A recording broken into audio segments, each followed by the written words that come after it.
I feel like I still need advice. You know, I am an actor first and a playwright second.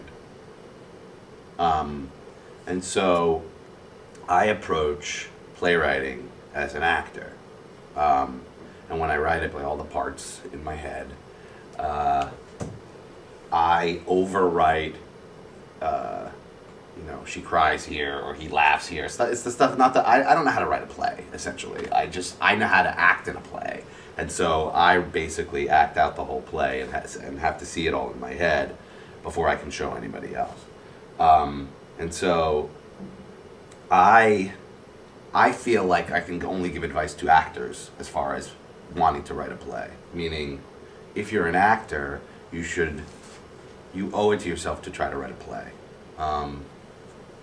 Because even the monkeys at some point started writing their own songs and playing their own instruments. And it's frustrating to be an actor and sort of wait around for the phone to ring. And because actors are artists just as much as directors and writers and designers, but they're not necessarily treated that way by themselves. And the truth is people treat you differently because I'm an actor. And as soon as I became a writer or wrote my first play, I noticed people were treating me differently. Like all of a sudden I had corduroy patches appeared on my elbows and a pipe appeared in my hand. And it kind of pissed me off because I felt I was no more or less of an artist than when I was an actor. I just wrote shit down as opposed to sort of like, interpreted stuff. And it made me determined more to work as an actor. It's not like I became a writer and said, screw this acting stuff. I have to do both. And so I think that all actors should owe it to themselves to write a play.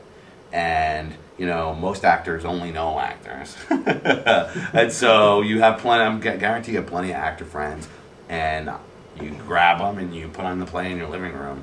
And I feel like if you have read enough good plays and have been in enough good plays, or even bad plays, you will have some idea how to write a play.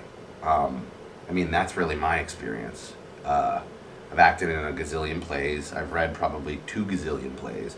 And that's basically, I'm not trained for this, other than that, which is huge. And, I'm in this theater company, Labyrinth, and the theater company encourages everybody to try many different things, and I feel like a lot of actors get wrapped up in just one thing. And trust me, if you're an actor, if you start writing, you'll be a better actor. And if you're a playwright, you probably should try to act in something too, because the two things feed each other. And I feel like every time I write something, the next thing I want to do is act in something. And like in this particular case, my hope is after this is over, I can get a really good acting job. Not because I need the money, but because it sort of like feeds the next thing. And so I would say that. Other than that, it's sort of just like, go see plays, watch movies, listen. It always surprises me. So many people in theater are very kind of snobby about films and movies and stuff. And the truth is like, you can learn so much from watching movies. And it's easy. All you gotta do is go to the video store or join Netflix. And,